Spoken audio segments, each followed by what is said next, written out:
Welcome to the Learning Reinvented Podcast, brought to you by myself, James Poletyllo, and the team from the Learning Effect. There are lots of learning podcasts out there, so we wanted to do something slightly different. This week, we're speaking to Phil Allen to understand a little bit more about what drives him, and also to find out a little bit more about deliberate practice. Phil, welcome to the podcast. Hi, James. Nice to be on today. Thank you very much for joining us. Do you want to introduce yourselves and tell the listeners a little bit more about yourself? Yes, so I'm Phil Allen and I am an occupational psychologist by background. I've been in learning and development for probably 25 years since completing my degrees, and have been in consulting. We spent some time in-house with Travis Perkins as an organisation, which was a great organisation to be part of, very down-to-earth type of a business to be in. And for the last 2 or 3 years, I've been running my own business called Practice Room Online. So across that 25-year career, Phil, you've obviously experienced lots of things in organisational structure, learning, the way we approach things. So how's that shaped your thinking about what should happen and learning at work? So for me, I've really enjoyed the time that I have been in learning and development.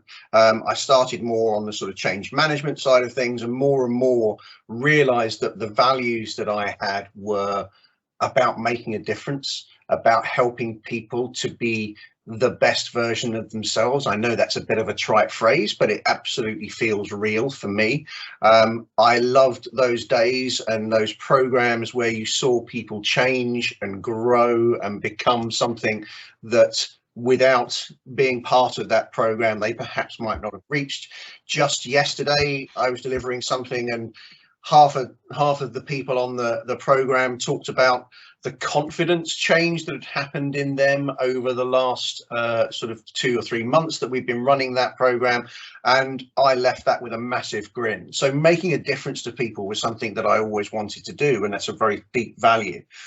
When I left Travis Perkins, for that you can read Made Redundant, I was able to take some time to think about what is it that I want to do going forward that is really going to make a difference. And I looked at that from the perspective of, well, what's made the difference for people in the past? When I've really seen that change happen, what's been driving it? And I came to a revelation that actually it wasn't me standing at the front of the room spouting off theory and model that made the difference. It wasn't whether I taught people the GROW model or the instant payoff model or help them understand particular models of feedback. It was when they had the opportunity to practice, to do something, and most importantly, to get feedback on how they were performing and try again. That's when it made a difference. And a particular program that I used to run when I was at PA Consulting was a coaching for consultants program over 3 days. They had about 7 practice sessions during those 3 days. The first one, you saw them just fumbling around at coaching skills. And by the third, they were starting to get the concept of not giving advice. And by the 4th and 5th, they were using really good questions. And by the 7th, you saw a complete change to how they were. That's what I realized made the difference, the opportunity to practice, get feedback, and try again. It's interesting that you raise that, because I've seen so many programs over the years where, you know, it's forced knowledge input with almost the practice left at the end. Or, you know, again, people will say, oh, we don't like role play, or we don't like any of these things. And people will therefore almost unpick those parts of the program. So you walk away with, I've had lots of models, I've had lots of theory, and then sent back into my busy world, probably not particularly well set up for the program in some cases. And now I've got to go off and remember to put these things into practice, because that's what we all say at the end of a program. You know, the important bit is you go back and put this into practice. So the phrase is there.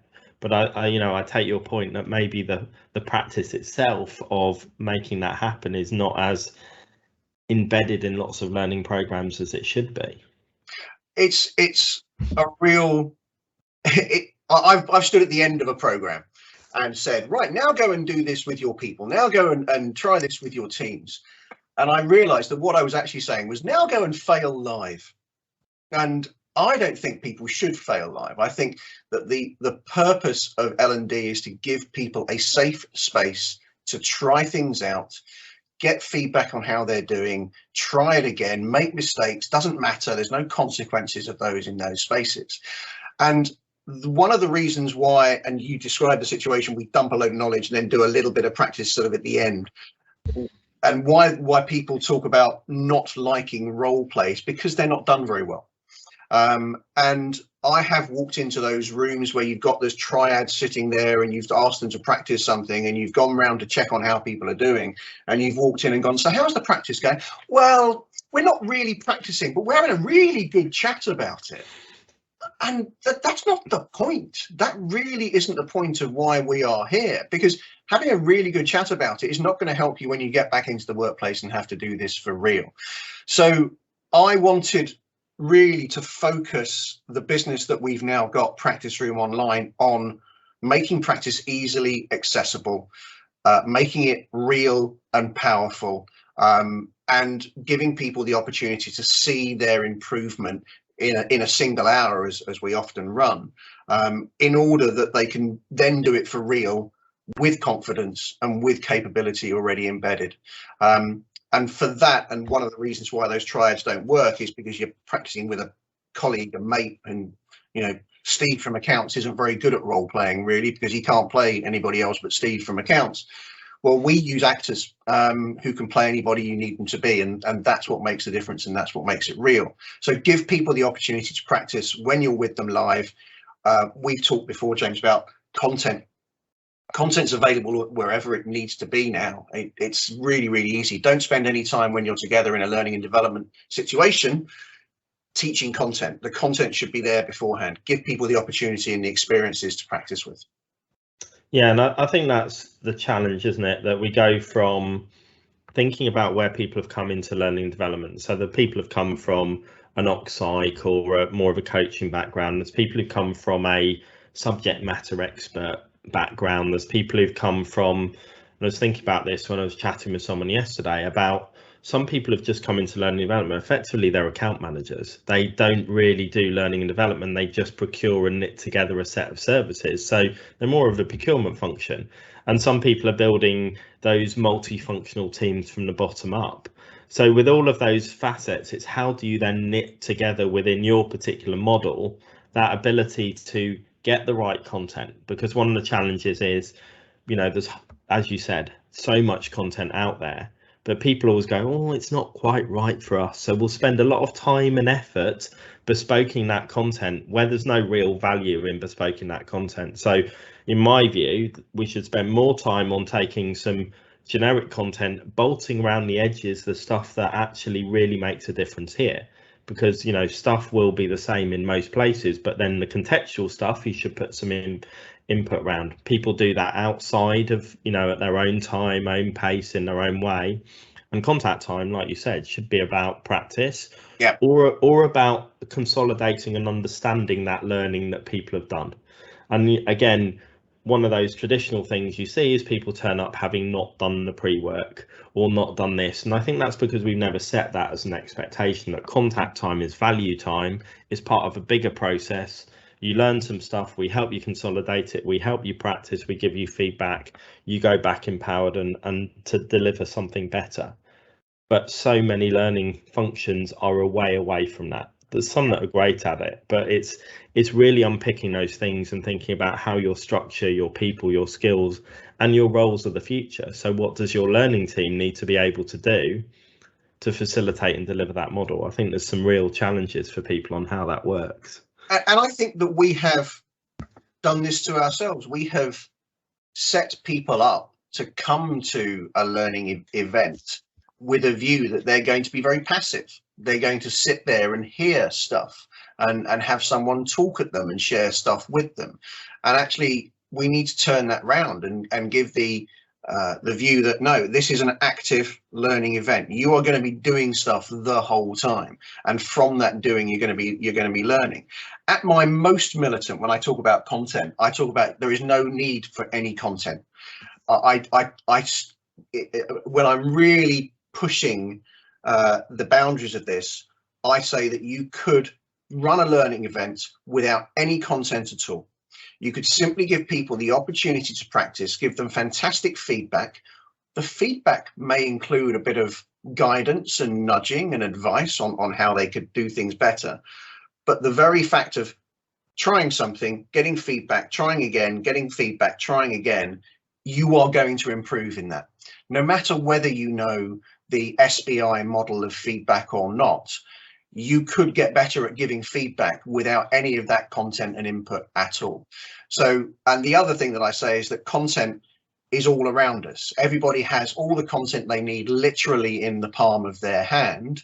YouTube and LinkedIn Learning and a lot of the other free resources are so available, and yet a lot of L&D budget and money is spent on buying content libraries from people. There's a huge business in that, which is repackaged stuff that they've got from elsewhere. You mentioned the other C word, which is context. That to me is really important. People can find whatever content they want. L&D should be giving people context that says, in our business, this is how we want you to do things. Now practice against that. Now try that out. Now rehearse against that before we throw you back out into the big world and fail live with your teams. Yeah, I absolutely agree with you, because I think far too much time spent on content libraries.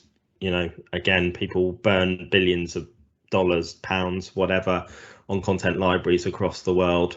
The quality of the content in those is not necessarily great. I'm not a massive fan of LinkedIn Learning. When I've looked through lots of their courses, they actually take you to a very basic level of stuff. So they're more introductory programs. When we're on to the type of stuff you're talking about, people, as you said, have a base level. They have a base level of knowledge around giving feedback, around managing, around coaching, around any of those things that we're working on.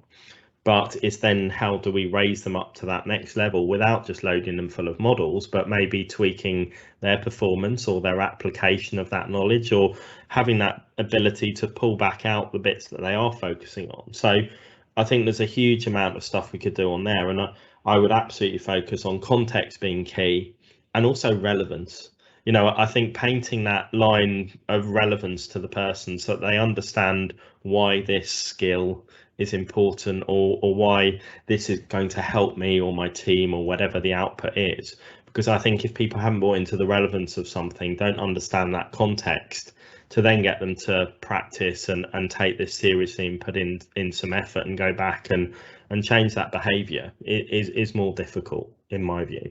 Absolutely. And we often use the analogy around sport and or music. I'm a drummer myself, but in sport, music, acting, practice is what you do for training. Training is practice. There is, once you've got to a certain level of understanding how to hold a racket and where to hit a ball within the tennis court, from then onwards, your training is about practice. It's about hitting that ball across the net, time and time again, getting feedback from someone who can help, because they understand what you're doing and how you could do it better. But it's about you feeling how you are doing that for yourself. Everybody's physical body is different, and therefore how I hold and hit a tennis ball is going to be different from how someone else does. I have to feel what it feels like for me to get across. And to take the points around context and relevance, when you get to higher levels in sport, you train for the next match or for the next competition. So you train for grass at Wimbledon, you train for whatever they use a clay in France. So that is the relevance, that you are practicing for the particular situation that you're in, and you're thinking about that. So when we talk about practice within what we do, we use the term deliberate practice, which came from Anders Ericsson's work, which was sort of taken by Malcolm Gladwell in the Outliers book and the 10,000 Hours. Actually, what Anders Ericsson was talking about was not that headline number, but about the quality of your practice and the deliberate nature of it. And what Anders Ericsson talks about is practice needs to be with purpose, first of all. So why are we doing this? The second thing that practice needs to be is it needs to be in a safe space so that you're not performing real. You don't practice on center court. You have practice courts, surprisingly enough, that are called that. So it needs to be in a safe space where you're not going to, where you can make mistakes and it doesn't matter. The third thing that deliberate practice needs is it needs to be doing things that are more difficult all the time. So you trying things that you can't yet do and working on those things rather than the things you can do. So it needs to be pushing yourself all the time. And the fourth thing, which is very important in our context, is feedback. You need to have feedback on how you are doing and how you are performing. And it needs to be from somebody else. It's very, very difficult to have that level of self-awareness when you're practicing something, to look at what you are doing personally and decide whether that's getting better or not. So the whole concept of, practicing in a mirror for a presentation doesn't work, because you can't practice and give yourself feedback on how you're coming across. It needs someone else to give you that feedback. So those are the four elements that Anders Ericsson talked about in deliberate practice. And to me, those are the things that need to be incorporated in every single learning intervention that we even think about. No, absolutely, hear and agree with your approach to that. I'm also, as you're talking, reflecting on organizations, and you're talking about, you build up in tennis to the next tournament. So, building up to perform in Australia or whatever you happen to be doing, and you are focused on knowing when that performance is going to be. I think just reflecting back on being in organizations, often we don't know when our performance is going to be, so things come at us more, so we're not building up to necessarily key events. So it's actually being able to step back and go, these things are happening to us all the time. I'm presenting all the time. You might have your big presentation to the board, you might have a particular element you're doing, but it's being able to step back and help people recognize those things that are happening on a daily basis, that actually maybe our performance isn't where it should be, and the step change in performance, because that to me is getting the people out of the rut of work, being too busy, to step and take the time back, to go a little time saved by purposefully looking at some deliberate practice, setting myself some goals, taking some time out, investing time in me, getting someone else to give me feedback, because that's going to make my life better over time. And I think that's sometimes why these things don't happen in work, because we're just on this constant treadmill, and occasionally, an L&D program gets put in because we're trying to shift the balance, but contextually, it's not happening all the time. It's not part of what we're doing in the organization. And I think that's where I know one of your previous people talked about learning in the flow of work, and there's a lot of our move towards that, and also Nick Shackleton-Jones's resources, not courses, giving people the thing they need at the time that they need it. To my mind, if you've got a challenging conversation to have at the end of the week, whether that be a sales conversation, or I've got to give someone some difficult feedback, or even I've got to let someone go, I've got to make someone redundant, a conversation that's going to be really difficult for you, and you want to get it right for all the right reasons. You want to make sure that the person leaving the business feels great about it. You want to win that sale. You want to make sure that feedback is heard. Well, wouldn't it be a good idea if you could practice that a couple of days before, or even a few hours before you actually went and did that conversation? And wouldn't it be great if you could practice it with someone who could make it feel real for you? And that was the concept really behind what we're doing, is to provide people with the opportunity to practice at the point they need it. And this is something that L&D also needs to do, is they need to be able to provide those resources at the point of need. And if we can weave that in, rather than taking people out on this is how you give feedback course, they go back into the workplace, and we always say, why don't you try that out and give someone some feedback this week? And it just doesn't happen, because they haven't got the need at that point, because we've taken them out of the course. Let's turn that round. They've got the need, provide them with the resource at the point that they need it, and then they're going to really make use of it and see the value of it at that time. No, absolutely. And one of my pet bugbears when I was managing in-house teams, so you get things like HR training. You get trained on every HR process. You go through recruitment training and you're not going to recruit for a while, or you go through discipline and grievance training. And to me, it was far more about let's separate the knowledge, the process, the detailed knowledge and the skills that you need. So actually being able to interview is a pretty core skill across all of those. So if we separate that out and help people practice and build that skill, then the contextual elements of how I apply that interviewing skill in a disciplinary investigation compared to a recruitment interview, compared to a performance review, whatever it happens to be, can be more contextually applied. But you can actually build the practice in to build the skill and build the confidence that I know how to ask good questions, I know how to listen, because I'm building it in at a relevant time.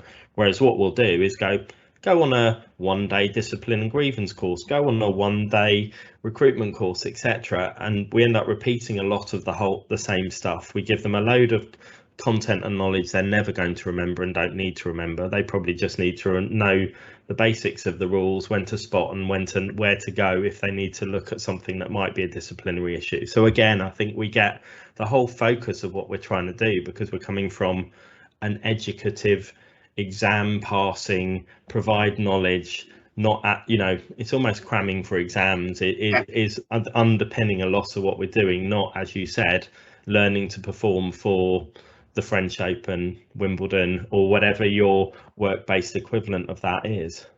And the interesting thing about this sort of separation of knowledge and the skills, I mean, soft skills, if you read any article at the moment, and I know people hate that phrase soft skills, but let's use it, is or are one of the most important set of skills that leaders need, bar none, but becoming more and more important because of the way that we're leading virtually and in those environments. The knowledge bit, this is what we need to do for a grievance, this is how you do an interview, this is the forms that you need to complete, can be just available where and when you need it. But talking to an HR director just the other day, they said HR is really good at providing that process, and this is how you do things, this is what to say, this is what not to say, this is the forms you need to complete, this is how you need to do it. But when going through some of those difficult, challenging conversations like grievance or letting someone go, the issues that occur afterwards, the grievances that happen as a result of these conversations, are never about getting the process wrong. They're always about how the manager or leader had that conversation, whether they were empathetic enough, whether they whether it just felt cold and awful and uncomfortable, whether they were unconfident and therefore they made mistakes as they were delivering it. The HR director actually said, we're really good in HR providing all of the ways of doing it, but the single point of failure is always the manager delivering that conversation in the end. If we can help that manager to have that conversation better by them having practiced it, by them having felt what didn't work, by getting feedback from someone that said, well, when you said this, it made me feel that, that would stop a lot of the issues that HR get afterwards of having to deal with the grievance that comes after a bad conversation and the cost that goes with that. So that I think is a place where we separate the knowledge and the skill. We often train the knowledge bit, but we're not training the skill bit in anywhere near enough ways, because being empathetic, being confident in that situation, it's not an easy thing. It doesn't come naturally to most people. I think it doesn't come naturally to most people, but it's also probably undervalued, that people will look at it and say, well, it's not necessarily that important, because we don't necessarily invest in things beforehand. We rather than lead, we bleed the consequences, as you've just talked about. So rather than take that time to spend, an hour, a couple of hours with that manager getting ready for that conversation, we probably spend 10, 20, 30, 40 hours of their time, someone in HR's, maybe an employment lawyer, who knows, dealing with the consequences afterwards, where it could have been a very simple investment up front, but our mindset is not in that space.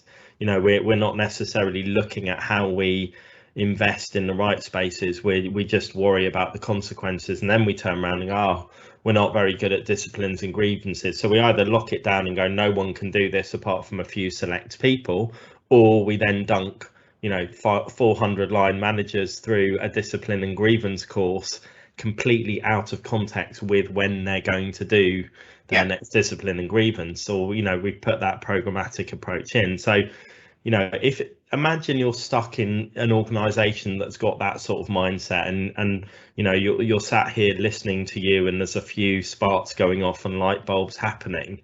What would your advice be to someone who's sat in that L&D seat about how they can move towards more deliberate practice, change their approach to some of these things if they are wedded to a system with lots of content libraries and some of those things that we've maybe been a bit disparaging of earlier on in our conversation?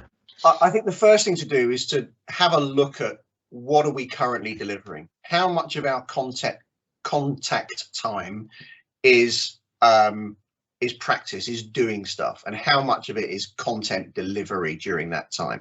That would be the first thing I'd want people to think about. And I'd really genuinely want people to go to the end of 95% of your contact time should be doing stuff and practice. That would be, I think people would find that difficult, but let's set that as a goal. So first of all, look at how much practice you're actually incorporating. The second thing is think about the best way of delivering that practice. We talked about deliberate practice and the 4 things that Anders Ericsson talks about. It needs to have decent feedback for a start. So how are you going to ensure that someone, when they're practicing something, gets decent feedback? And whilst, James, we've all run those triads, they can work, and I've seen them work really valuably.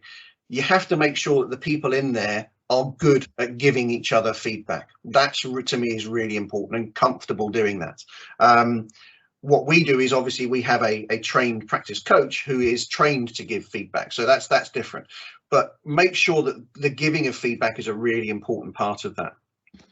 And the third thing I would suggest people do is, as we've just been talking about, think about when that is needed.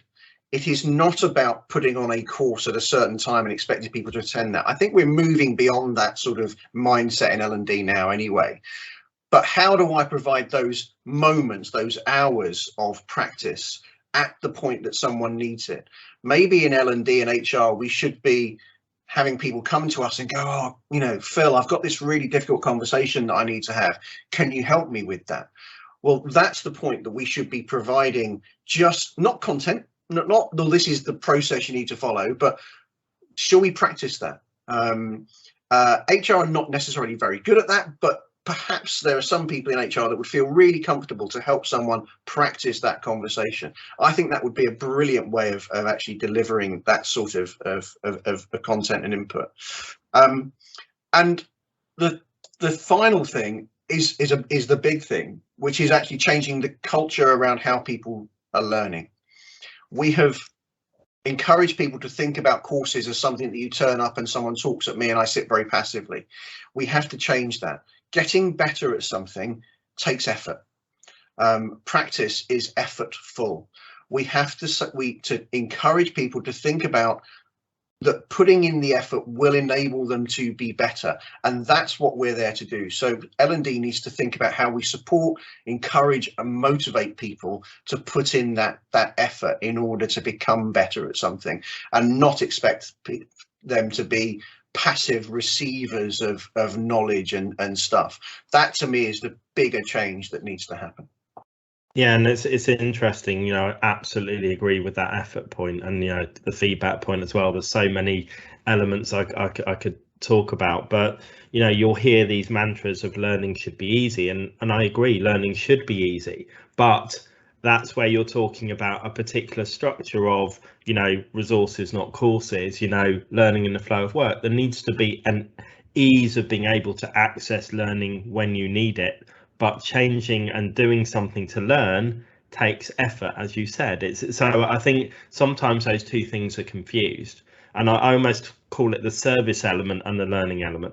And when I came into learning, I came from a service background. I was in retail. I am still strongly driven by service, and it drives me absolutely insane when I see ridiculous processes or processes that are built around the learning team not about the business you're supporting or the learner. And that to me is the easy bit of learning, because that's about creating seamless service, seamless processes, easy to access stuff. It shouldn't be hidden behind lots of walls.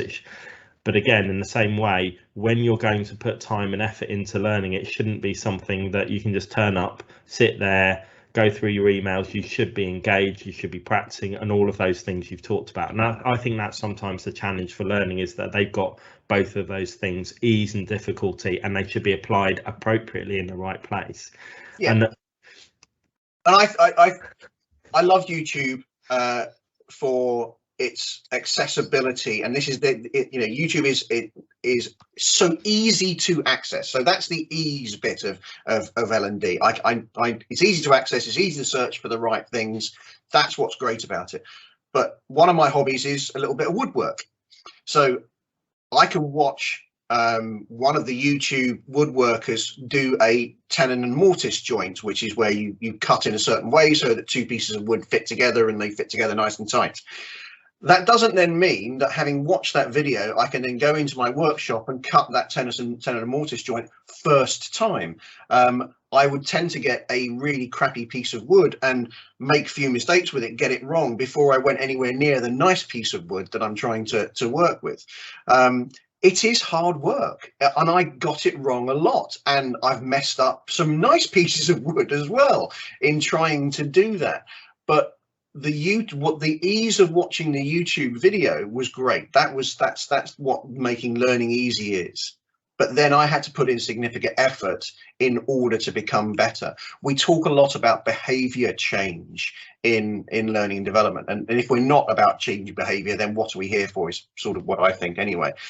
But if we want to help people to change behavior, we have to let them know that it's going to be hard work, that they're going to have to do something, get feedback, try again, fail, get it wrong, get some more feedback, try again. That is how they're going to change behavior and how we're going to do things. Sitting them in a classroom, downloading a load of stuff into their heads and sending them back into the workplace is not going to change behavior. No, absolutely. And, taking your YouTube example, so going back to when I was in a real world L&D role internally, and we created a lot of content for people around practical skills of what people, so we created that contextual information as to how to carry out particular tasks within the business. And we got feedback back that, it was fine, people were flying through it. And then we had other feedback that people were watching the videos 10, 20, 30 times. There must be something wrong with the video. And I'm like, no, there's nothing wrong with the video. If you're actually going to speak to those people, they are going through the video time and time again because they're using it as a reference. They're practicing alongside the video. So they're putting it into context. So they are taking that time. Whereas the initial thought was, why is someone watching something more than once? There's got to be a challenge, because there was this tick box mentality of, I just fly through learning, it should be easy. It should be something I can just digest, almost sit and put on, whilst I'm on the tube or the train or, whatever I'm happy to do, and I can just watch something and that's it, I've done my learning. Whereas actually, shown from our employees was the ones who were taking this seriously were the ones who were taking that content and putting it into practice in context and learning that skill and repeating and going through till they'd fine-tune that. And therefore we were able to learn and use that to focus back to show these people are learning, it's delivering in business results, this is the way to approach this. And it wasn't coming from us, it was coming from the teams themselves who were showing that practice was what it needed. And you couldn't just watch something once and, like you said, go off and put together a particular joint within woodwork or deliver a particular skill within a kitchen or whatever it was happened to be that we were trying to get people to understand. It was the practice element that was key to that. Yeah, unfortunately, to come on to another reference of the Matrix, where you can just download how to fly a helicopter and immediately you can fly that helicopter. I think sometimes that's what we think that learning is when we're watching these videos. That's not, the Matrix isn't real life. If I'm learning to fly a helicopter, then I'm going to do those things time and time again alongside an instructor who's going to tell me what to do and what not to do. and give me feedback on how I'm doing before he lets me get anywhere near taking that helicopter off at my own and flying off against aliens or whatever happens in the Matrix. But yeah, that's the thing. The content needs to provide good structure that people can follow. The other thing in soft skills, to take it away from the Matrix, is that actually we need to find what our own voice is in these scenarios. So how to ask good questions, we can give people, structure and use the what, when, why, where, how, who set of questions, but people have to work out what that sounds like in their own voice and how that comes across from them. And all of us are different, and we're not trying to train people and to do everything the same way. So to practice what it feels like for me to say those questions as opposed to James to say those questions is always going to be a bit different. But I need to practice it, feel what it sounds like, and potentially get some feedback from someone else as to when I've got it right. That to me is what's really important about that practice, is making it your own and personalizing it. Yeah, it's an element of experimentation in there, isn't it? It's not just following that right way. You can actually try this out. You're testing yourself. You're exploring those boundaries and getting to that comfortable space where performance is working for you.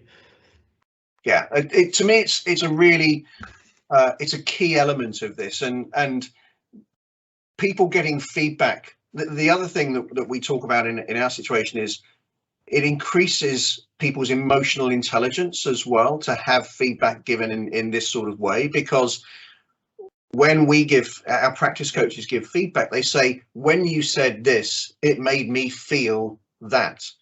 Now, no one in the normal workplace gives that sort of feedback. There's no line report at the end of a performance review who said, thanks for my performance review, Mrs. Manager. Can I just give you some feedback on how you handled it or how you made me feel? No one's going to say that. And there's a reason why we don't do that, because we've got a longer term relationship with that manager. So the idea of creating these feedback cultures, I think, is very laudable. I don't think it's that possible because we have this longer term relationship. But having someone who gives you that feedback, when you said this, it made me feel that, that's really powerful, and it increases your emotional intelligence, because I now know that when I say this, the emotion that I'm creating in someone else is that. That's a very fundamental part of emotional intelligence for me, and that is another element of this practicing with somebody else that you get that you will never get from watching a video on how to be more empathetic, for example. No, I absolutely agree with you. And one of my things I talk about often is feedback, and that most people aren't qualified to give feedback because they're not interested enough. They don't feel confident enough. They're too attached into the emotional relationship.